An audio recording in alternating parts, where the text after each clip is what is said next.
Hip joint নষ্ট হওয়ার পরে কখন আপনি আসলে আপনার এই অপারেশনটা জরুরি, আপনি আসলে স্বাভাবিকভাবে রোগী হিসাবে যেটা বুঝতে পারবেন যে আপনি খেয়াল করে দেখেন আপনার খুব ব্যথা হচ্ছে, আপনি হাঁটতে কষ্ট হচ্ছে, আপনি সকালে বাথরুমে যাবেন, বাথরুমে বসতে পারছেন না, আপনি পার্সোনাল হাইজিন মেনটেন করতে পারছেন না, আপনি আপনার কাজে আপনি সম্পৃক্ত হতে পারছেন না, আপনার কাজ খুব হ্যাম্পার করছে। তো সেই সব ক্ষেত্রে দেখা যায় যে আপনাকে অবশ্যই চিকিৎসাটি নিতে হবে। চিকিৎসাটি নিতে হলে আপনার তো জানতে হবে আসলে এটার অর্থনৈতিক খরচটা কত, সেটা জানা দরকার।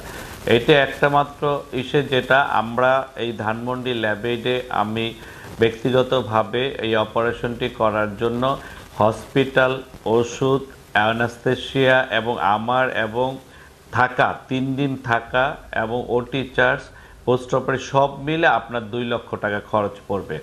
এর ছাড়া আপনি যে জিনিসটি ইমপ্ল্যান্টটি লাগাবেন সেই ইমপ্ল্যান্ট একটা বিভিন্ন দামের বিভিন্ন কোম্পানির আছে, সেটা আপনি যেটা নেবেন সেই অনুযায়ী আপনি আপনার মতো কোম্পানির সাথে কথা বলে এটা কাজটা করে নিতে পারবেন। এরপরে আপনার প্রশ্ন থাকতে পারে আমি কতদিন পরে হাঁটবো, কতদিন পরে করবো। এই বিষয়টা হচ্ছে যে আমরা 2 ধরনের অপারেশন করি হিপ জয়েন্ট রিপ্লেসমেন্টে। একটাকে বলি আমরা নন সিমেন্টেড, একটাকে বলি আমরা সিমেন্টেড। সিমেন্টেড যদি হয় তো সেই ক্ষেত্রে আমরা নর্মালি দুইটা পেশেন্টকেই আমরা আইসোমেট্রিক কোয়াড্রিসেপস বলি। এই ব্যায়ামটা আমরা ডে 1-ই দিয়ে দিই। পেশেন্টকে বসতে বলি 60 ডিগ্রিতে, ফার্স্ট পিরিয়ডিতে আমরা বসতে বলি। এবং যাদের সিমেন্টেড করি তাদের ক্ষেত্রে আমরা তাকে দাঁড়া করাই 3rd অথবা 4th পিরিয়ডিতে এবং ওয়াকিং অ্যালাউ করি 4th অথবা 5th পিরিয়ডিতে।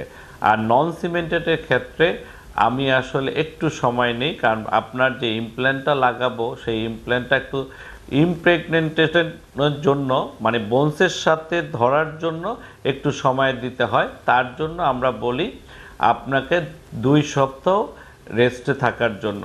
কিন্তু এর মধ্যে আপনার ব্যায়াম চলবে, এর মধ্যে আপনি বেডে বসতে পারবেন, কিন্তু দাঁড়াবেন এবং হাঁটবেন 2 সপ্তাহ পর থেকে আপনি। এটা হলো নন সিমেন্টেড যদি করতে থাকে। আর হসপিটালে আপনাকে থাকতে হবে, যেদিন আসবেন অপারেশন হবে তারপরে 2 দিন থাকলেই আপনি তারপরে বাসায় যেতে পারবেন ইনশাল্লাহ।